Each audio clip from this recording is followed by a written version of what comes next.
Halo para kalong malam yang belum tidur, selamat malam semuanya. Kali ini, aku akan menceritakan kisah mistis yang dialami teman aku saat tinggal di rumah kos area Jakarta. Kisah ini tidak ada hubungannya dengan ceritaku yang lain. Tapi jika kalian berkenan, mungkin bisa buka video yang lain yang ada di channel ini. Sebelum masuk ke ceritanya, ada beberapa rules di sini. 1. Karena sekarang lagi marak undang-undang ITE, dan karena ini emang kisah nyata, dan rumah kos tersebut memang masih ada dan masih buka kos, walau kos tersebut makin hari makin sepi sih, maka nama jalan dan nomor maupun hal-hal detail maupun privasi mengenai kos ini aku sensor dan tidak publish, karena kasihan juga yang punya kos, toh juga nyari duit juga. 2. Tidak ada foto atau map atau apapun itu yang menyinggung merek atau nama perumahan. Paling banter, aku cuma melampirkan sketsa denah dalam ruangan kamar atau denah rumah kos. Untuk foto rumah dari luar, nomor rumah, nama jalan, mohon maaf tidak ada karena kembali ke poin nomor 1. Jika respon dari podcast ini bagus, rencananya jadwal publish dari podcast ini adalah setiap malam Jumat pukul 9 malam. Maka jangan lupa untuk support channel ini dengan like, tinggalkan komen, dan subscribe supaya saya semakin semangat untuk melanjutkan podcast ini. Oke, tanpa basa-basi, aku mulai saja kisah pengalaman mistis malam ini. Yap, hai semuanya, perkenalkan, nama teman aku yang akan aku ceritakan di malam ini bernama Wira. Wira ini nama samaran ya. Wira ini bukan asli Jakarta, dia merupakan pendatang asli dari Jawa Tengah, daerah Kudus dan sekitarnya lah. Aku akan menceritakan pengalaman mistis ini dari sudut pandang narasumber ya. Halo semua, perkenalkan, nama aku Wira. Saat ini, aku memilih untuk ngekos ketimbang bolak-balik rumah di kawasan Bandung. Karena faktor jauh dan waktu, aku sudah ngekos hampir 4 tahun ini. Sejak 4 tahunan ini, aku memilih ngekos untuk di kawasan Jakarta Barat. Kawasan ini sangat ramai dan terkenal lah. Pasti orang Jakarta tahu dong, karena banyak mall Jakarta besar di sana. Nah, aku tinggal dekat kawasan tersebut, jadi kebayang dong bagaimana ramainya kalau siang dan malamnya. Di tempat kos yang aku dulu pernah tinggali hampir 1 tahunan, suka tidak suka, walau bertentangan dengan logika, harus aku akui bahwa aku selama ngekos baru kali ini merasakan kalau kos tersebut angker. Ya, angker. Sebelum-sebelumnya, aku juga pernah ngekos tempat lain, tapi nggak pernah diganggu yang namanya makhluk halus. Kalau di sini, aku bisa katakan hantunya galak, dan nggak cuma aku doang yang diganggu. Semua penghuni kos digangguin, termasuk penjaga kosnya. Pertama-tama, aku mau jelasin kondisi kos tersebut. 1. Rumah kosannya aku ini tergolong baru dibangun. Pas aku masuk pertama kali, kloset duduknya aja masih disegel plastik dan masih tercium aroma cat dinding yang masih baru. Kedua, rumah kosan aku ini dapat dikatakan rumah yang besar dan berada di kawasan perumahan yang rata-rata penghuninya kaum berada. Rumah kos tersebut terdiri dari 4 lantai. Muak.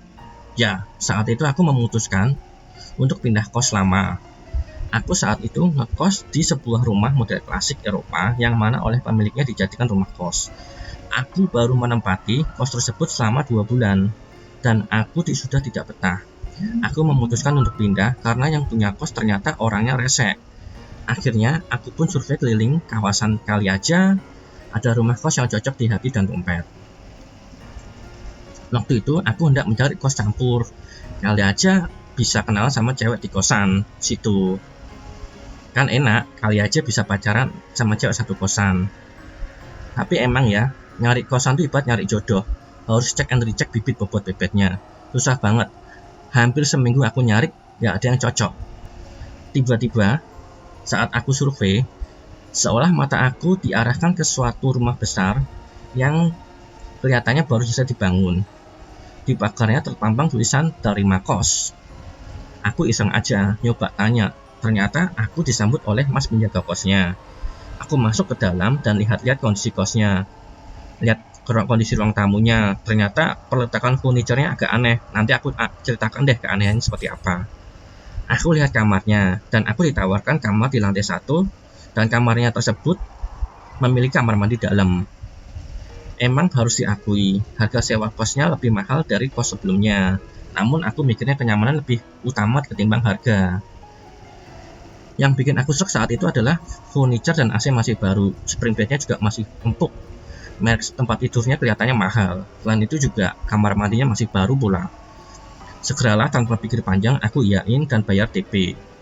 Di minggu pertama aku tinggal di sana tidak ada keanehan yang menghampiri aku. Cuma pas aku tinggal di sana, itu kamar dingin banget, udah kayak di puncak aja aku mikirnya. Maklum, AC baru, aku waktu itu positive thinking aja. Oh iya, saat aku menempati kosan tersebut, seingat aku, lantai 1 terdiri dari 16 kamar dan baru terisi 14 kamar. Untuk lantai 2 baru terisi sebagian, lantai 3 dan lantai 4 masih kosong. Kamar aku sendiri berada di bagian belakang rumah dan dekat dapur. Nah, minggu keduanya ini terjadi kegemparan di kosan. Jadi begini ceritanya. Saat itu aku baru pulang, aku langsung tiduran dan nonton YouTube. Saat aku sedang asik nonton YouTube, terdengar suara tangisan cewek. Kurang lebih seperti ini suaranya.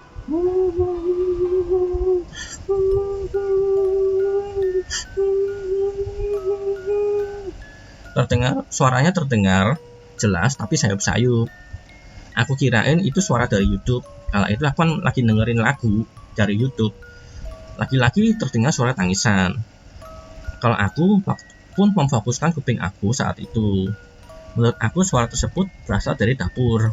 Aku sih saat itu nggak curiga apapun, karena saat itu masih maghrib, belum ada curiga apa-apa. Cuma yang aku rasakan, hawa kamar kos terasa agak gerah, tapi itu cuma sebentar aja. Keesokan harinya, aku ditanya sama penjaga kos, "Mas, kemarin dengar nggak suara tangisan?" "Iya mbak, dengar. Kenapa?" Mbak ini cuma diam seribu bahasa tanpa melanjutkan percakapan. Aku cuma mikir aneh si mbaknya, kok nanya kok tanggung amat.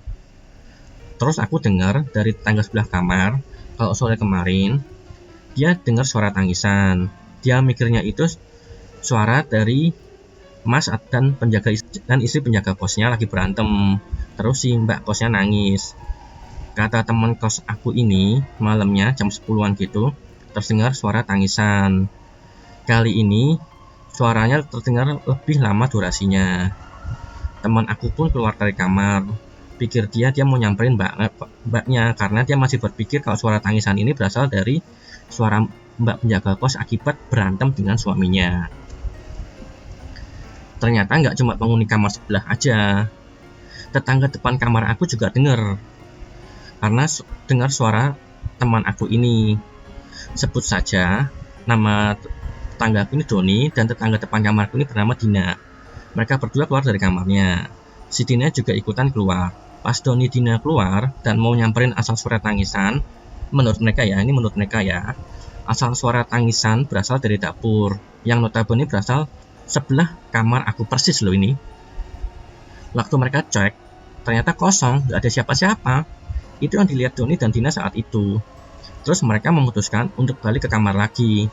Entah angin apa yang membuat si Dina menoleh ke arah dapur saat dia hendak akan membuka pintu kamarnya. Katanya, si Dina ini melihat sosok wanita dengan berambut panjang sampai lantai yang menutupi wajahnya. Sosok ini sedang berdiri dekat dapur. Sontak, Dina pun menjerit. Doni pun menghampiri Dina. Doni juga ikutan kaget karena Doni juga ikut melihat sosok wanita berambut panjang tersebut, namun hanya sekelebat. Teriakan Doni dan Dina mengagetkan penghuni yang lain, khususnya yang ada di lantai 1. Saat itu aku tidak ada di dalam kos karena sedang makan di luar dan baru balik kos malam. Para penghuni yang lain segera keluar dari kamar masing-masing dan menghampiri Doni dan Dina yang masih dalam keadaan syok. Katanya sih, Doni itu waktu itu ditemukan dalam kondisi terduduk di lantai. Dina tuh sedang memegang kaos Doni sampai kerah kaosnya tertarik. Menurut cerita Doni, malam itu gempar karena gantian anak-anak yang lain pada melihat sosok kuntilanak ini. Mereka juga ngakunya dengar suara tangisan pas jam 10-an. Pantesan pas aku balik kos kok tumben amat kosnya sepi. Untung aku tahunya besok paginya. Keesokan paginya, Doni pun menanyakan ke mas kosnya apakah si mbak kos dengar suara tangisan. Menurut mbaknya, dia tidak mendengar suara tangisan karena lagi sibuk nonton acara dangdutan di TV. Mbak kosnya cerita bahwa dia juga sempat ditanya oleh penghuni kos lainnya karena awalnya mengira si mbak kos ini dianggap habis berantem sama suaminya. Namun si mbaknya ini menyanggah dan bilang malam itu dia sedang nonton televisi dan tidak mendengar suara tangisan seperti yang diceritakan anak-anak.